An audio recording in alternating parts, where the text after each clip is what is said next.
Hey everybody, Jacob Scott, Lowrance Product Expert. It's another beautiful day out here in Oklahoma. We are on Grand Lake.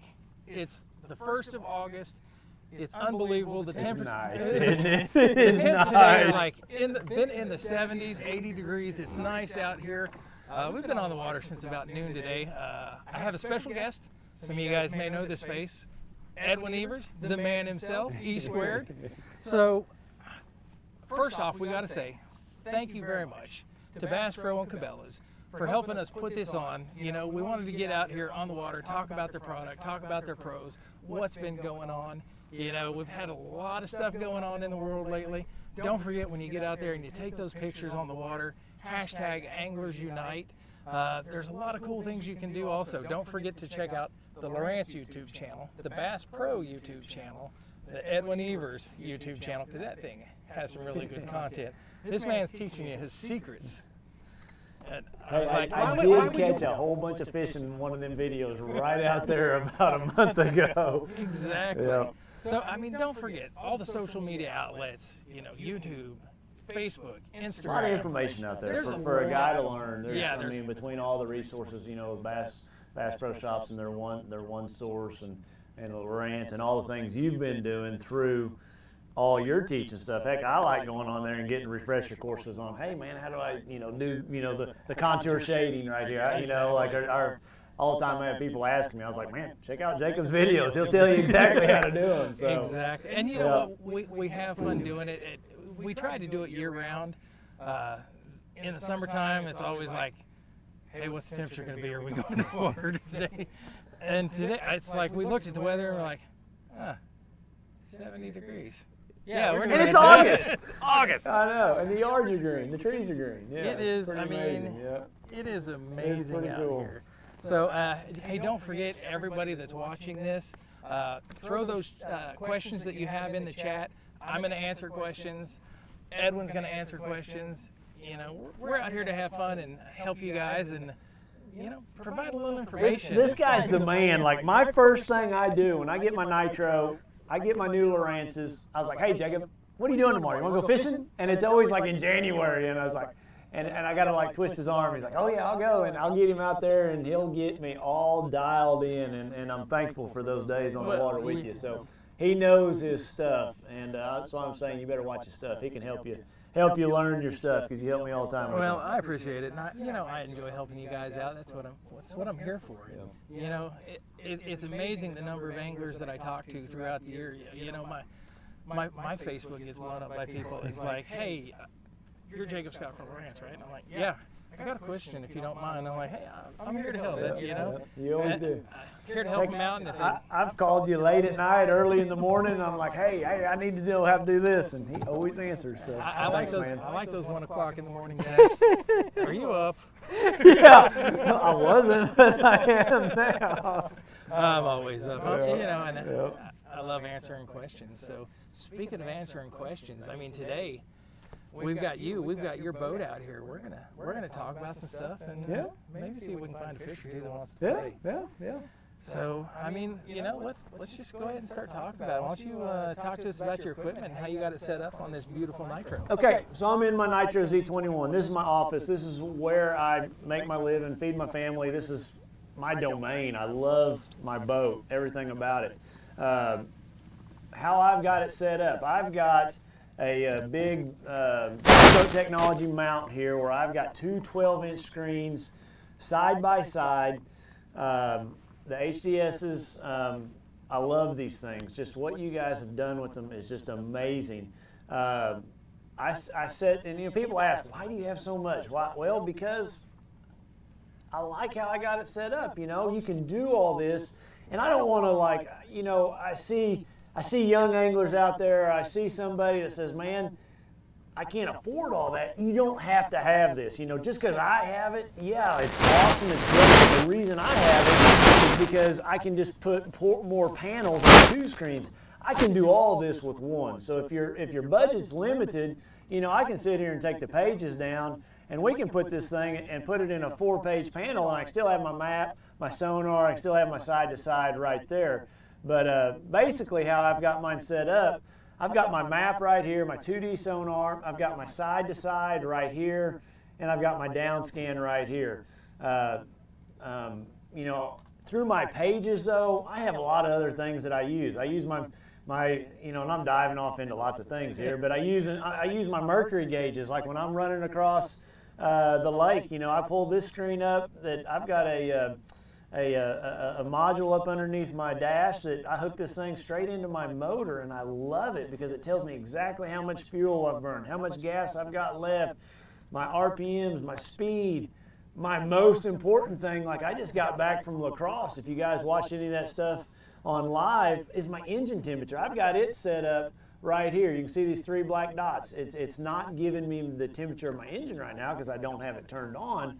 But you know, up there going through that grass, it was such a critical thing for me to have my engine temperature to know exactly what it was doing, because I could see that thing starting to creep up, and I was like, oh, it's clogged up. You know, I need to throw it in reverse, clean those intakes out. You know, that's something a lot of people don't think about when they're on the water. It's like, especially if you're in a lake that's got a lot of grass and vegetation in it. When you're running through it and the stuff that's just floating in the water, that gets over your water pickups on the motor, and it restricts that water flow, which causes that to heat up. And, That's just what I love about these, you know, because I can hit that button right there. It tells me my gallons. That's my mercury gauge. I hit this button right here. It's more controls of my vessel control. I hit this button here, and I love, man, just music. You know, you can turn on the music. It's going to hook into the Sonic Hub. I can play anything from my phone to Sirius satellite radio to having, heck, weather overlay and lightning. You know, we've had events this year that man, you want to keep track of that radar and everything coming in. Control my trolling motor. I can anchor down right here. I can control my trolling motor right here from the back. I love this aspect of it. It's my switching. So I can control all my switches on my boat. And you ask, what switches? Well, one of the really cool things that Nitro does, they have this first fish option. I hit the first fish option. What that does is it actually turns the fill pump on in this Livewell right here. It's going to fill it all the way to the top. Then it automatically goes to recirc, and every so often it adds a little bit more fresh water. So no longer, like at that FLW event last week, do I go back there and turn the fill pump on, turn the recirculating pump on? That first fish option through the Lowrances is just a really cool deal that I can control. I hit it one time. I don't worry about it the rest of the day. And the other cool thing about that is if you're up at the front of the boat, you haven't filled your live wells yet because you don't want that extra weight while you're running around. If you're at the front of the boat, I do it up there. You hit that first fish up there, you turn it on, and then by the time you get that fish in the boat, your live wells are much fuller. It's good. It's like the rest of the day, it works. My anchor lights, my bilge pump, my horn, it's all right here on my screen, which I think is super, super cool. A couple other things that I do with mine. You know, when I go to this main screen, I've got my speed, but I got my volts. I think that's something that maybe not everybody takes advantage of. I always want to keep track of my volts, you know, just when you go to running all the pumps and everything, I want to know what my volts are at on that main cranking battery. Well, that battery is important. It runs your pumps, it runs your units. If that dies, you're kind of dead in water. I also normally have set up on this screen, I did this year, but normally, you know, now that I'm fishing FLW events, I'll do it next year. I put temperature sensors in both live wells, and I set them right here on my screen so I can keep track of what the temperature is. And you ask maybe, why would you want to keep the track of your live well temperatures? Well, what's August, guys? You know, like right now, we got a surface temp of 82 cool for August. A lot of times it'll be in the 90s. But if I'm out here catching fish in 25 feet of water, there can be 20 degrees cooler. So I'm all the time putting ice, you know, got, you know, frozen ice melt jugs, and I can keep track of that live well temperature. And man, I'm telling you, into the day, you can't catch those fish out of a live well. I mean, they are as healthy as they were when you caught them. And you got to have those healthy fish, because a lot of people don't realize if one of those fish dies in your live well, that can be the difference. But not only that, it's our resource. It's what we love to do. I want to protect them all, get them back in the lake, so you know my grandkids can catch them. And exactly. I'm not going to go down the road to your grandkids yet, but you may. Hey, down the road. Are you kidding? I've got 2 granddaughters right now. They're at the age where they're wanting to start to get out and go with Papa. So it's kind of fun. No, but that's how I have this unit set up. Up front, I've got a 16 and a 9. I use the 16 for my side scan, my map, my 2D, and my down scan. I use the 9 strictly for my live site. It's really convenient because I can control everything right there from those units. A couple other cool things that I want to touch on, and then I'll turn it over to you. You don't have to turn it over me. You keep talking. My quick access keys. I love them. I've got the first one set up as standby. So I hit it one time, it comes right back on. I hit it one time, it goes right back off. Now my second one, I have it set as a rock waypoint. My third one, I have it set as a screen capture. My fourth one, I have as a fish waypoint. Then, those are all different keys when I hold them for a long amount of time. Same thing over here. These are all different keys that, man, I use. I change them all the time depending on what kind of lake I'm on, what I'm doing.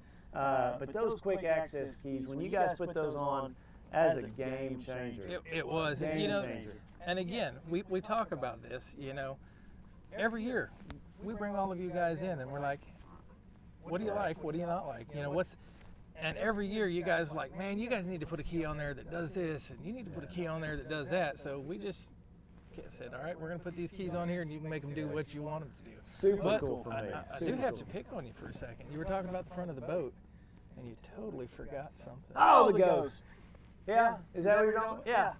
I've been running the Ghost now for a couple years. I was fortunately being close to Tulsa, one of the first guys to run it. And this past week at La Crosse was the first time I've really moshed through grass. And that's why my live site transducer is so high. I raised it above the water level, and I was going through the slop. I mean, I got a video of it. Well, I had it on the story, so it's probably deleted now, but I can post it back on Facebook. I mean, it's as thick as thick can be, and I got it on 4 or 5. I don't even have it on 9 or max to go through it. It's just a very, very powerful trolling motor. The things that I love about that thing is just how strong my batteries are at the end of the day. Is having that good of a motor that you guys have put in it. It's just amazing. You can go into the technical aspect of it. I just know at the end of the day, I got a lot of battery power that I didn't have before. Exactly, and that's really an important thing for anybody that's out there fishing, be it a pro, be it a weekend angler. That battery power, the ability of that to recoup and recharge, because there's a lot of times when you guys are fishing events, you don't have a whole lot of time. For that to charge. You go up north, we've got 16, 17 hours of daylight on a practice day. That's not much time at night to recharge your batteries. Exactly. And you on me too.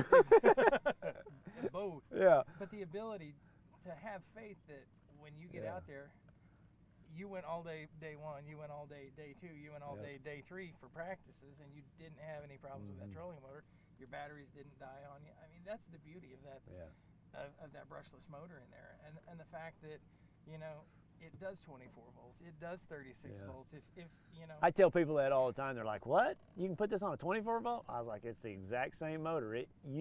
It'll for a guy that maybe has a 24 volt system in his boat right now, and he doesn't want to buy 2 trolling motors. If down the road he thinks he may get a bigger boat, you can put that trolling motor on your boat now with 24 volts, and a year, 2, 3 years down the road, if you get a newer boat, a bigger boat, that trolling motor will go right on that boat and just switch it to 36 volts. It's super simple. Exactly. Another thing that's great about that is if you're out there on the water and you have an issue with one of your trolling motor batteries, all you have to do is pop that out of your series, change it to 24 volts, and you can still go. That's critical. Something that I used it for this past week, my batteries got weak on my power pole buttons.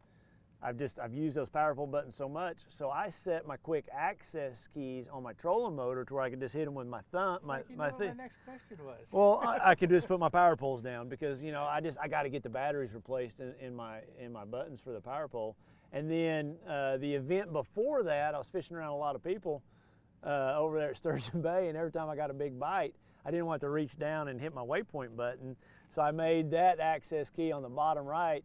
I just made it as my fish symbol, and so I'd hit it with my heel to make a waypoint for me, which I liked a bunch too. So that helped me. And those are all great features that you can do on there. So Actually, let's start talking a little bit about Sonar and how you're using it on the units. So let's go ahead and pop these power poles up. One other thing that I didn't talk about, you know, like I set this up a lot in this screen where I use both the C map, contour map, and my Navionics with my 2D. What do you think of that Contour Plus? What It's do you think of awesome. that new map? It's really good. I love to be able to compare both of them. You know, this one has docks in it. You know, they all have some great advantages, and that's why I like to run that panel right there a bunch too. To have two different sets of maps at the same time is super cool I know, for me. it's such a cool, and for those of you guys that don't know, this Contour Plus map, it's available two ways. So your HDS Lives, that's now our base map in the unit. So you get that with your new units. And if you have an older HDS Live and you want to buy the card, you can go to the Lowrance website and order it for $35. $35. $35.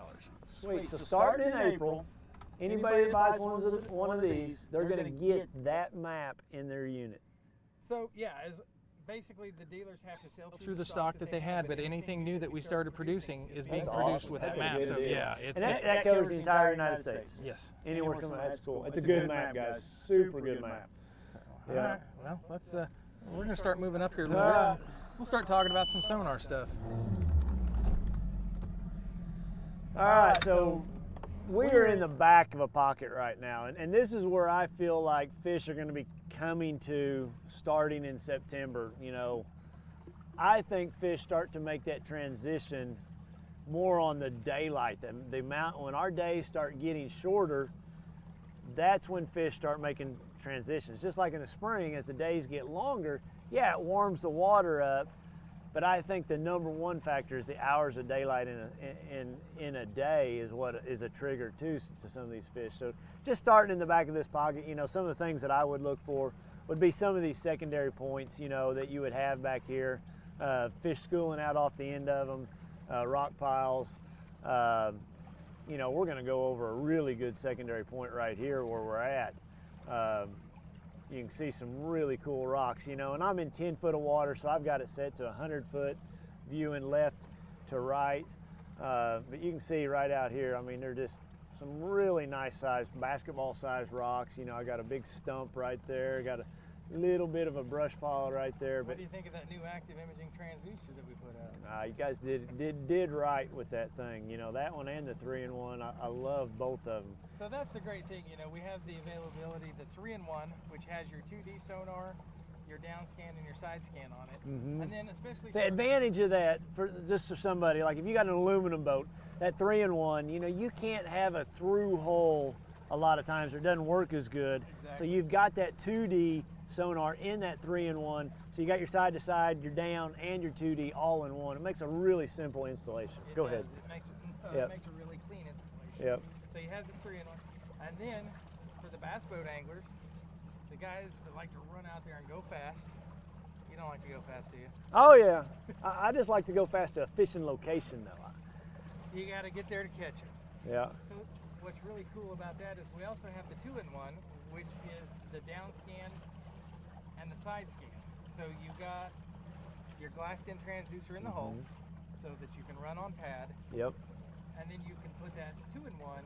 Yeah, a lot of anglers like to put it up on the jack plate or up under a step or someplace where it's protected, so when they get on a lake like Lake Fork that's full of trees and brush and Right. stuff like that, that you don't tear it off. Right.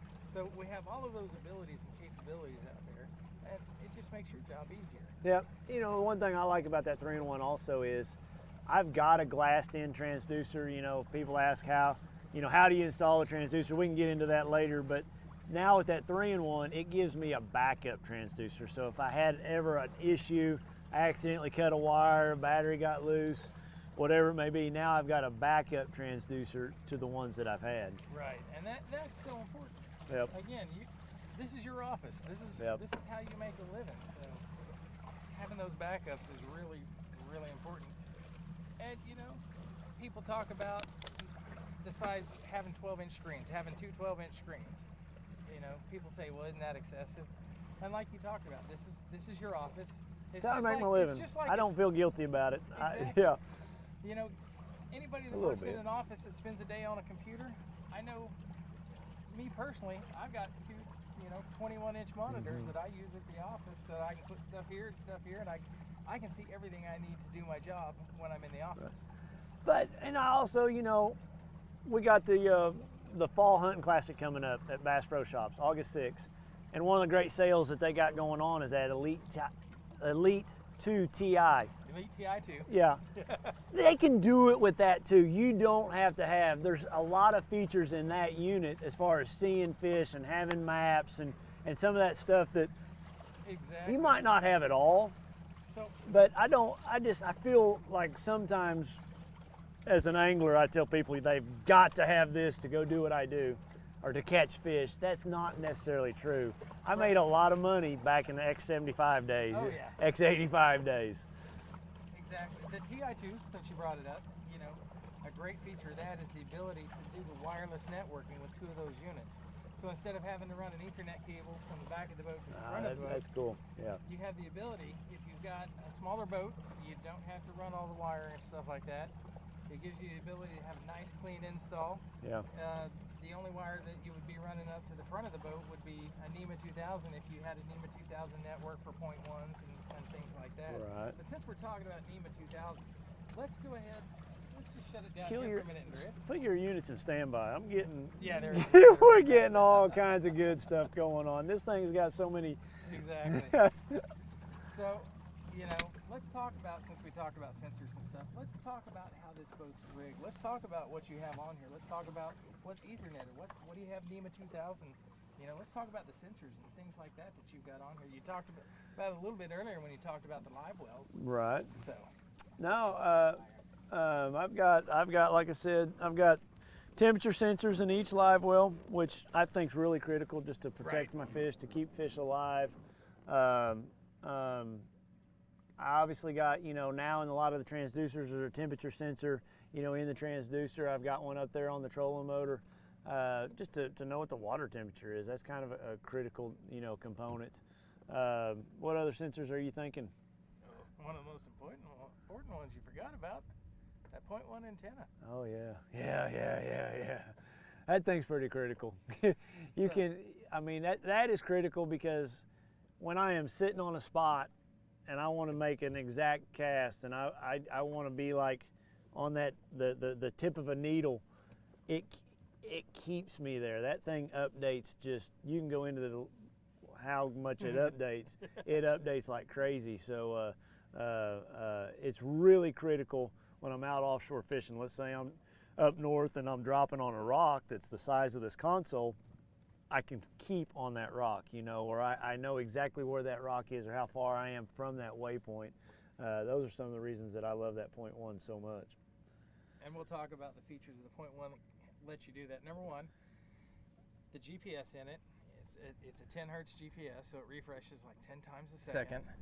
The other thing is it's a rate compass. So where that's important is the fact that it's the compass is we talked about lining up on that spot. So a lot of times, you guys lately have been fishing river systems and stuff too. You have a lot of current in those.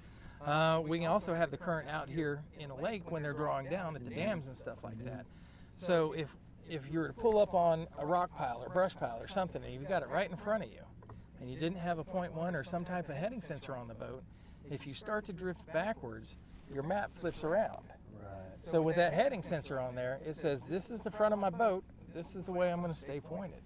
And again, that lets you guys be able to get in there and precisely. You brought up a feature there that everybody's different. See, I run my maps in north up, but you can also run those maps in course up. You can run them in heading up. Am I correct? Exactly. I'm a north up guy. I don't like my map changing. I always feel like I know what direction north is, east, south, and west. I learned that as a kid, but that's a neat thing for people that maybe they want that map always facing the direction they're going, or yeah, there's a lot of anglers out there. I probably talked to as many as you have. Yeah, because it's amazing how many people that come up, when we're at boat shows or ICAST or an event like that, or they see you after at the classic after you fished or something like that, or Redcrest is coming up. So coming to Tulsa. The thing that I know, Yeah. The thing that a lot of anglers will be, they're like, my map, it keeps turning around on me. And I'm like, well, if if you have a heading sensor, it allows you to line right up on that. That's So, cool. and you know, it's such a simple thing, and it's amazing the number of people that once they figure out what it's for and how to use it, they're like, that's amazing. But we were talking about the maps and stuff. You like to be north up. There's a lot of people that I've talked to, and they're like, well, I want to run heading up so that I know what's coming up in front of me. Know everything on the right, right? Exactly. Yep, yep. And you know, it's just a personal preference. When I'm running two maps on my boat, a lot of times I'll have one that's a heading up, so that I can see what's coming up on me. And then I'm like you. I spent a lot of time growing up looking at maps. You know, if you run into some old salty boat captain, he gets mad if you talk about, oh, I want to see what's on my map. He goes, you see in front of you. Yeah, that's true. That's true. That's true. Very, very true. So, you know, it's early August. The temperature's not what we're used to at this time of year. No, it's not. It's not at all. But let's talk a little bit about what you're going to use your equipment for, what you're going to use your maps for, to find these spots that you're going to want to fish, and then, you know, we may take a minute and talk about some baits and stuff. But before we start on that, Lucas, have we had any questions yet that we need to talk about? Man, it's going really well. I think if viewers really want to see how we use the electronics to break down the gray body water you're on and Grand, and maybe relate to how you did that with the classic that you want. Maybe some of those settings you use there. Okay. Obviously, in the classic, you know, water temperature was a big deal. So, you know, that's a pretty simple answer to a complex question. But you know, that year we had 3 different zones of water temperature in the lake. You know, the lower end of the lake was really cold. The midsection of the lake was a fishable temperature. You know, like a 46 to 50ish. Then up that Elk River where I won, you know, it was like 52 to 55. So, you know, that year I was really paying attention to water temperatures because it dictated what kind of baits I was using, how fast I was, you know, using, along with the watercolor, because the watercolor was, you know, very, very different that year. You know, we had really, really dirty water down by the dam, which is not normal, you know, for Grand. Normally, you know. I think that we had some heavy rains coming into that event. Man, I set brush piles for that event for a month prior. Like every night I was out here from dark till 2 in the morning. And you know, the lake was low and clear and I was getting prepared for it. And as Mother Nature would have it, the lake came, it flooded, it got like super high, super muddy. And I think every one of my brush piles washed through that dam right down there. But it all still worked out really well. But you know, when I look at a map of Grand, I've got this one on the Contour C+. You know, when I look at something on Grand or any lake, there's a couple different things that you got to think about. Now, the question pertained. What's that? You're going to lean back just a okay. bit so they can. The question that he asked, that Lucas just told us that came through, was about springtime and about the classic in general. And breaking down lakes. So, you know, for me, when I look at stuff like that, and you know, it's a little unfair of a question because I fish Grand a lot and I know a lot about it. But you know, I'm gonna take probably the main creeks. You know, you got Horse, you got Honey, you got Duck, and you got Drowning. And I'm going to try to figure those fish out because, you know, I've got a main flow of lots of water goes through Grand. You know, so you've always got water that's flowing, you know, down these main arms. But for me, you know, that time of the year, I get in those major creeks, you know, elk obviously up there. And I'm going to try to figure those fish out because they're going to be a little bit more consistent in those creeks. You know, as long as we don't have a lot of rain. I don't know, for me it's a consistent, they clear up a little bit more sometimes. We don't have a lot of what you got for the classic. Yeah. You know, those they clear up a little bit more than say the main channel, and to me that's probably one of the most important things for me when I'm fishing, you know, super cold water. Right. is having clear water. You know, I always look for, you know, a deeper water. You know, here on Grand, it's going to be a certain rock a lot of times that time of year, you know, whether it's pea gravel, chunk rock, bluffs, Those are the things that I think about, and obviously finding some bait fish. Always. Yep. Love the bait. Yep. So this time of year, what are you going to do to break down this lake? What You are know, gonna look for? we touched on it here just a little bit. You know, we've had a little bit of a strange July and August with the amount, you know, we've had some more rain this year. So we've got some water flow coming through the lake that we normally would not have. Right. So what that has done is it's put some fish, they're just biting a little bit better than they normally would. You know, a lot of times in August in a normal year, and we're talking about grand, when things start to transition from that June bite to July to August, they start to scatter. I mean, the thermocline kind of goes away. It's when you got fish super deep, and today I caught some fish out in 30, 35 feet of water, and you got fish up in 12 feet of water. So, I mean, August can be a challenging month because the zone that you can catch those fish is not condensed like when you have that thermocline in June, you know, because the fish aren't going to live below that thermocline. And now with that whole thing expanding, it kind of, man, they can get scattered. But this year, it seems like we got quite a bit of water flow. You know, if somebody's coming over here next weekend, I'd look at how much water flow. I'd look at some of those main lake points, those bluff ends. I'd get out in that, depending on what part of the lake, the lower you come down the lake, the deeper I'd look. As you go up the lake, I think it becomes shallower just because of the water clarity. So how about if you show us on your map, you talk about the main lake points that you would look for this time of year. Why don't you go ahead and show? Don't make me do that, Jacob. Don't show the special spots. Just show kind of Golly! All right. So, I mentioned. some guys I don't mentioned. quite understand when you say a main lake point, and you know Okay. they understand a point like back here in a creek or something like that. But Okay, so like right here, this is the river. We've got this set up in all different colors. This is the purple, the deep purple's the deepest water. You know, this is a bluff end. This is a bluff end with a couple humps on it right there that you know, I've got water flowing this way. I've got a south wind that's a lot of times, you know, blowing across those two humps.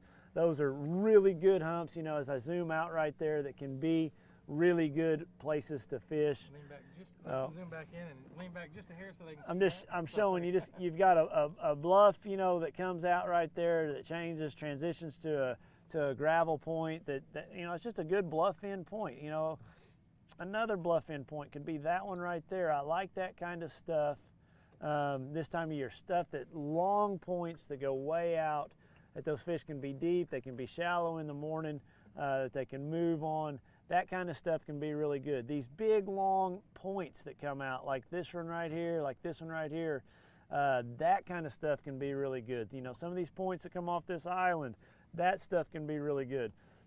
As you get back in the creeks, you know, all that was main river stuff. If that's not firing for you, you know, get back in those creeks and look at these long points that come out, you know, this kind of stuff right here. You know, right now the water's in pretty good shape. It's pretty clear, and the fish can be deep. I mean, in August all across the country, the fish can be deep. And, you know, if we're to talk about maybe the Tennessee River, you know, we've probably got lots of viewers that watch on the Tennessee River. I've caught fish super deep, you know, there in August and September, you know, out a lot deeper than you would normally fish. But, you know, in the same sense, you can turn around the next day and catch them up shallow, you know, say on a topwater or something like that. You know, just when I think about August, I think about, you know, it's going to be a little bit tough. I need to find the bait fish, but I need to get the fish to react. A lot of times that could be like you know, we can dive off into the baits, but, you know, it kind of transitions from that crankbait to either like a big worm, a football jig, but it's also a time of the year I'm going to bring out a spoon, bring out a hair jig, you know, bring out some other baits that maybe swim bait, obviously, you know, and I'm going to move. I'm going to move a lot. I'm going to cover a lot of water. Okay, talking about moving and covering water. Let's talk about a little bit here about using your map. You use your map and you kind of look at the areas that you're like, this area's been productive, I want to go look at another area like that. So how do you use your sonar in conjunction with your map on stuff like that when you start running to those areas? That is the biggest mistake that I made in the past is I would probably pull up to a point that looked good on my map and I would fish all the way around it. You know, now with today's electronics, with what I know about bass fishing, I'm going to idle every point for the next 5 miles, and I'm not going to put that ghost trolling motor in the water until I actually see them right here. You know, I tell people all the time, like, you know, events that I've won, you know, you can take that Kentucky Lake event, you can take Lake Erie, you can take those events. I spend, if I had a 16-hour day, I spend 12 to 14 hours right here on a practice day. Yeah. Looking at these, you know, these depth finders, because I need to cover as much water as I possibly can, and I need to find as many schools as I can, because you come back tournament day, somebody's going to be on them. But I have that much faith in these electronics. So back to your question, I'm going to idle until I actually see them on my locators, and then I'm going to mark them, see what depth they're at. Right. You know, and a lot of times I'll throw right back over my boat to know that I made that exact cast. Right. So essentially what you're going to do is when you idle by, you're not just looking at 2D sonar, you're not looking just at downscan, but you're looking at all three of them in conjunction. It's so important for me, you know, I would be lost as last year's Easter egg if you took one of the components away from me. I like to have all of them. I like to have my downscan, I like to have my 2D, I like to have my side scan, because I'm all the time referencing, okay, there's a school of shad right here. Okay, so here they are coming in here. But here on my down scan, you know, I can see a fish right off there to the side. I can reference the size of stuff. It's just so critical for me to have that whole system integrated into all my units. Exactly. Let's talk a little bit about your settings then. As most people can see, if they look at your side scan unit here, where you have your side scan and your down scan, you've got two different colors going on there. Mm-hmm. A lot of people are like, well, why would you use two different colors? Why don't you use the same color? Now, I tell people all the time, they're like, well, what color's the best? And I always tell them, it's what color you see is the best. You know, for me, I switch it. Depending on what lake I'm at and what I'm looking for, I don't have a hard, clear answer to why I may like, you know, palette 9 or palette 10 or palette 6 or whatever palette it is. It just, for me, and you probably know the real answer, but for me, to the watercolor, to how fertile a lake is, you know, Grand's very fertile, but you know, you may go to Table Rock that's fertile, but it's a lot clearer.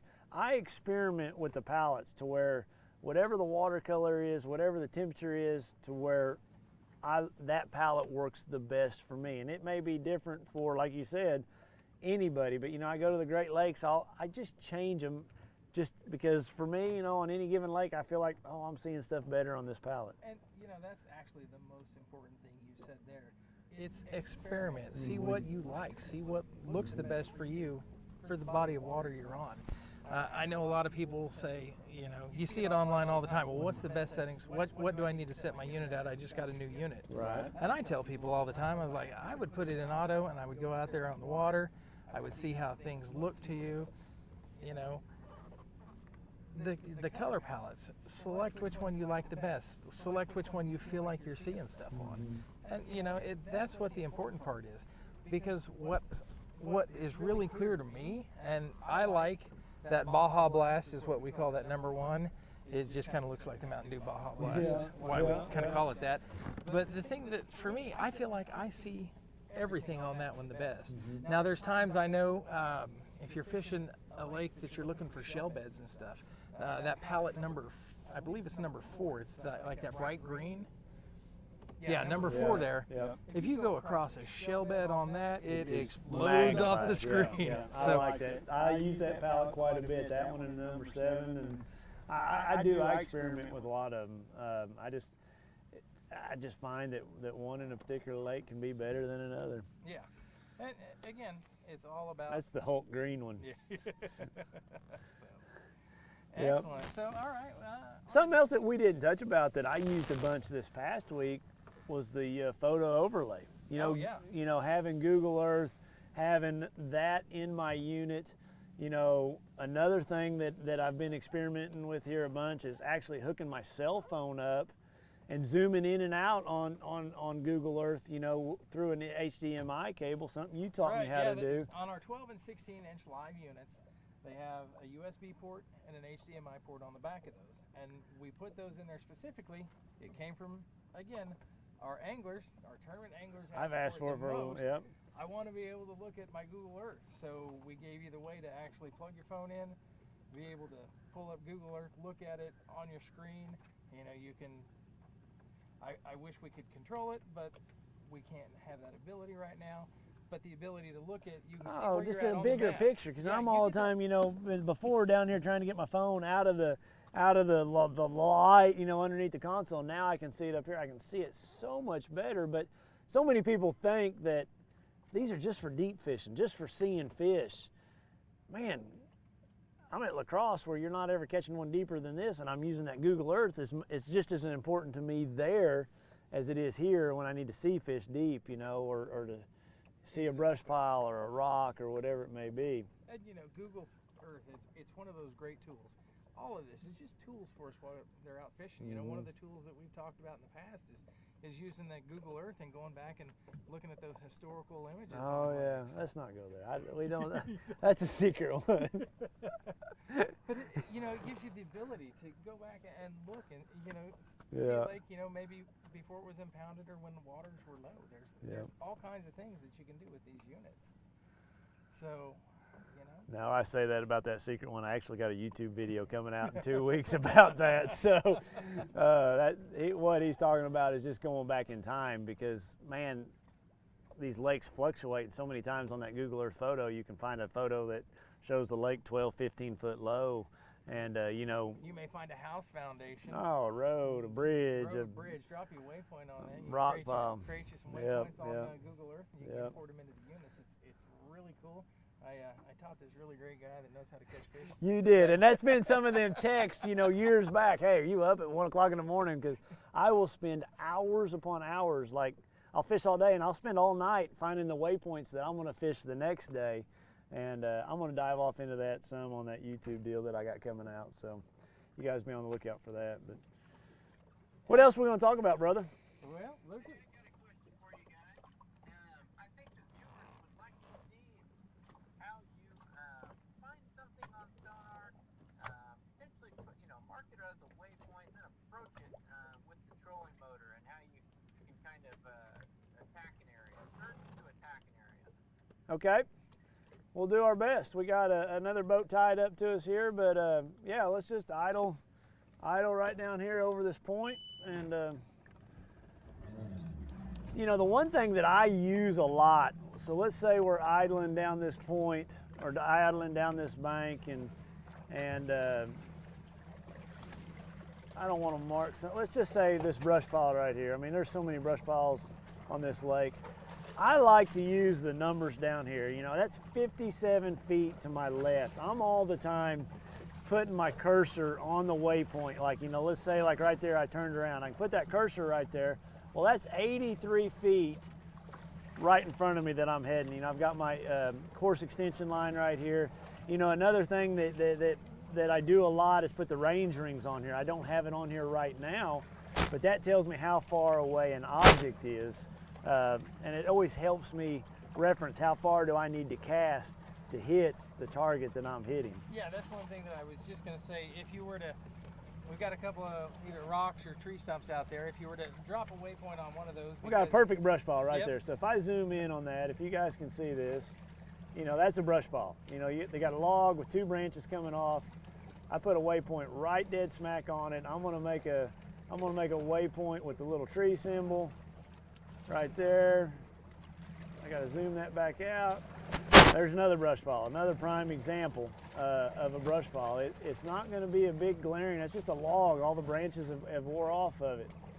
All right, go ahead, now I marked them. So the great thing that you have is the ability, if you put those waypoints on there and you want to come back and fish this from, say, a different direction, you can turn around, you can start idling back towards that brush pile. You see it on your map, you can touch it on the map, and you can see when you're, 50, 30, 20 feet from it, however far you feel like you need to be to get your bait in the zone for those fish. Yep. So it gives you the ability to look out there. There's a perfect example of a standing tree right there. We got 1, 2, 3, 4, 5, then another tree. We got 5 fishing around it, maybe a couple more right there in the top. Those could be crappie up there at the very top, but Those right there are bass, 100% bass. And we got the great waves of Grand Lake out here. We got a couple more bass sitting right down here on the bottom. Those are bass because they're spaced. They're not vertical. So many times crappie, sand bass, they're vertical. You know, those to me are bass 100%. And it's the pattern that's kind of going on this lake right now. You know, I've seen them on the upside and the downside of points. You know, 20 to 30 feet of water is where a lot of the bass have been. And so that's a question that we get a lot of times from people. They're like, I look at my screen, what kind of fish are these? And again, like you talk about, it's experience and time on the water and catching those fish and Right. getting an idea of how they relate to that structure, or, you know, how they're relating to, you know, that tree. You know, you're talking about, you know, in the top of it, all this stuff is really close together. That's going to be a bunch of crappie. And these guys that are spaced out here on the sides, those are going to be bass. And two reasons I know is that's how they relate to structure, and I've caught them just like that before. Yeah. Yep. I know we didn't get up and fish now, but if you know, I marked those brush piles right there, I would turn that boat around and I'd get to about 100 feet away from it, go up, put my trolling motor down, and you know, I've got a perfect line here, you know, that I went over it. So if I was like right there, we went over it, I'd sit right there and I would know to throw right back down that bubble trail that my motor just made. And I'm gonna make 2 or 3 casts on that brush pile. If I saw a fish in it, I'd probably start with a crankbait, then go down to a worm or a jig, and you know, hopefully catch a big one. Exactly. Let's just see if you have any more questions out there that we haven't touched on yet.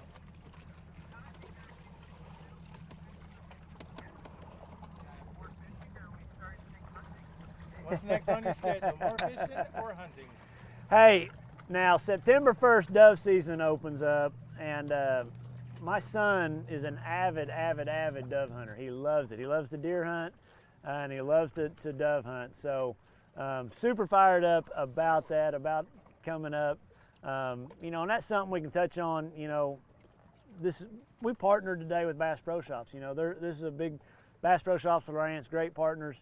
But the Fall Hunting Classic, it's their biggest sale of the year on all their hunting stuff. I mean, I know they got $100 off on some of the optics. They got $100 off on a couple particular bows. Their boots are like $40 off. They've got a really great trade-in program.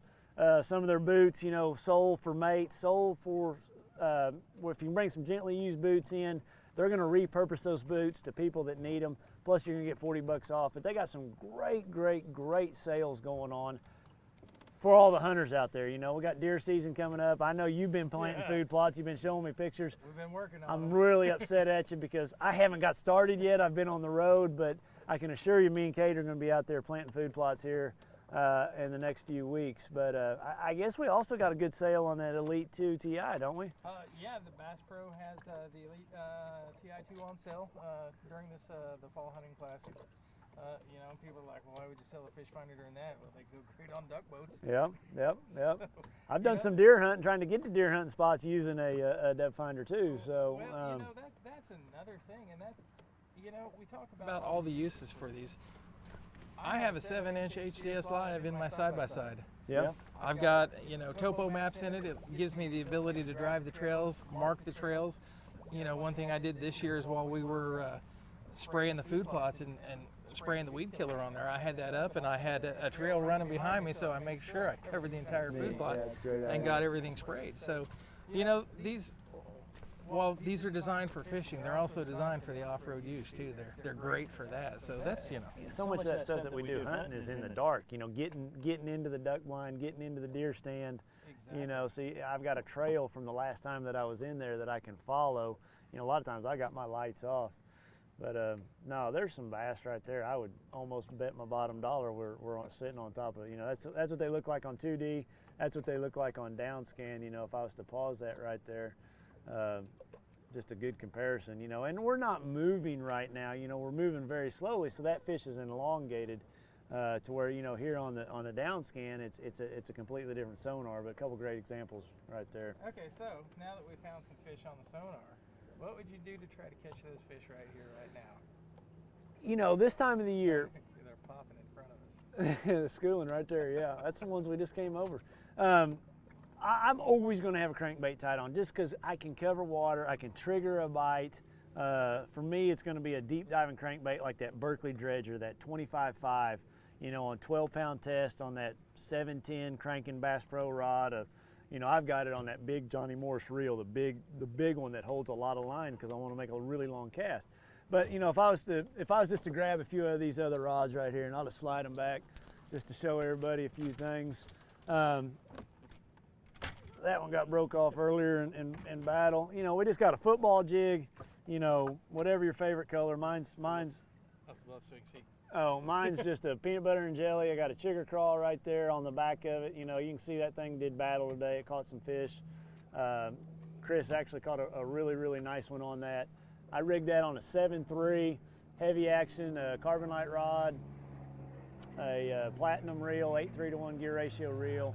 To me, that's a perfect setup. Something else that I'm going to have tied on this time of year is this going to be a stand-up worm. You know, just something that I've got just actually a Berkeley General on here. I would rather have the fatty bottom hopper, but I didn't have any in my boat because I just came from La Crosse.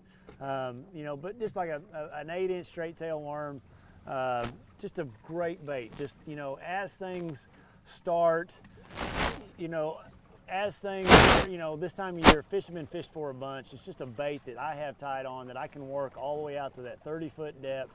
You know, a stand-up worm's probably my #1 bait. If I was to choose one, that's going to be the one. You know, we talked about fish suspending. I'm going to have a swim bait. You know, this right here is just the one Jordan Lee designed for Berkeley, a champ swimmer. I got it on a 1/2 ounce head.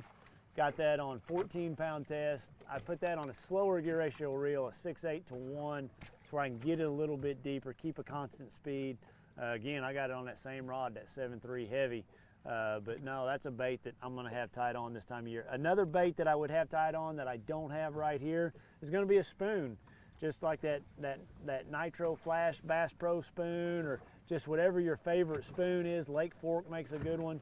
But you know, those 6-inch spoons, it's just a great technique, because again, when I think of August, I think of fish suspending. And you know, here on Grand, a great technique, a great pattern to do it is in boat docks. You know, a lot of people don't think about those boat docks. Looking up on my front deck, always have a topwater tied on. I got a Berkeley Jaywalker tied on up there. Just a bait that I've got to have tied on. You know, this pretty much is tied on year round. You know, this is a smaller one because I was up there at La Crosse this past week. I would have the 3-hook model here for Grand, but I've got that just on a 6.8 medium action rod. That's a Johnny Morse carbon coil rod. I've got it on 30-pound braid. You can see I've got it wrote right there. So critical to throw that on braid. 8:3-to-1 gear ratio reel. That's that one I was talking about earlier. I just have the big dredger on. 12-pound test. I got it on the bigger Johnny Morse reel. That reel I've had for, heck, 6-7 years. I've had it a long time, but it's got that wide spool, something that really helps me throw it a long ways. You know, if I had that on that smaller reel, that big a bait that I can throw so far, you almost throw all the line off and you lose your gear ratio, you know, on the first 50 yards of winding it back in. It handles it a lot better. But that's that 710 rod. It's a mag heavy or medium heavy. Just handles that bait really well. That'd be some of the baits that I'd throw.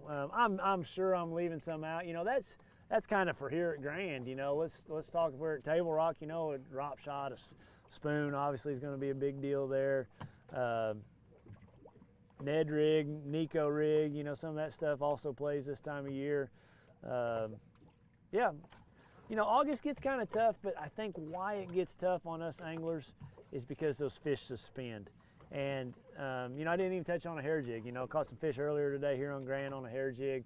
You know, that's a bait that I can, you know, get up off the bottom when those fish get 7, 8, 10 foot off the bottom and catch those suspended fish. So that's some of the things that I use. So what makes it so hard to catch the suspended fish? Is it trying to get them to react to your bait, or trying to get your baits down to them? Or it's because as an angler, we're so conditioned to fishing the bottom. you know, or you know, our crankbaits are designed to, hey, I'm 16 foot, I'm gonna throw a 16-foot diving crankbait. My worm goes to the bottom, my football jig goes to the bottom. The swim bait, you know, it all goes to the bottom. So it's hard for an angler to keep a bait at a certain distance in the water column, you know, and that's where, you know, that live sight really comes into play, that you can see that bait coming back in, see the fish and see what depth they are, to keep that bait in that certain water column for the entire time of the strike. You know, so many of the bites, and it's a great thing to pay attention to, when you cast out there on the initial drop, so many times you get a bite, and it's just that fish that you've thrown through that's suspended up off the bottom, chased it to the bottom or ate it as it was going to the bottom. You know, that's funny that you talk about that. There's been a few times where we've been out and I've been doing some drop shotting, and man, it just gets hammered, and I'm sitting there fighting it, and then I lose it, and I bring it back up, and I got teeth marks in my weight. On the weight, yeah. That's probably them shiny tungsten weights, yeah. Yep. So it's just crazy the way that Yep. happens at times. Yep. But I tell you what, there's a lot of great stuff that we've talked about today. There's, you know, you've given us a lot of insights on how you use this and how you make your living with this, which is the most important part. You know, this is your livelihood and this is your office, and you know, I love your office. Oh, thank you, man. So- I love my Lowrances. I've been with using Lowrance since day one. I remember my very first boat was a Bass Tracker V17 with a 40 horse on it, and it had a little Lowrance screen, and I thought it was like the best thing ever. And that was when I was like in 8th grade, and I've never used anything else but Lowrance since the beginning, and I just love them. I have the utmost confidence in them. Excellent. Well, you know, we've about run out of our time today. We appreciate you spending time out here with us. You know, we love every chance we can to get on the water with you. Thank you. And, you know, guys, don't forget, when you get out there, get a chance. Take a kid fishing. Take a family so member important, fishing. so important. Take those pictures. Hashtag Anglers Unite. Share them on Lowrance. Share them with Edwin. Share them on Bass Pro. You know, Yep. go to that Bass. I'd love to see them. Yeah, put them on. I comment on all that stuff. It's fun to see family photos of you know, I know as a dad, I'm super proud when Cade catches a big one or shoots a big deer. I'm sending you a photo. I know, so I get them all the time. no, you guys send them to me on my social media. I'd love to see them and show them off on there. So that'd be cool. Well, excellent, Edwin. Again, we appreciate your time out here. I know it's really horrible to have to come to Grand and spend the day fishing when it's in the 70s. Yeah, every second of it. So, guys, everybody, don't forget, you know, go to Bass Pro, go to Lowrance, go to Edwin's page, check out those Facebook, YouTube, all those social media channels. And don't forget, we'll see you here next time for another great webinar. Thanks, guys, for joining along. Appreciate it.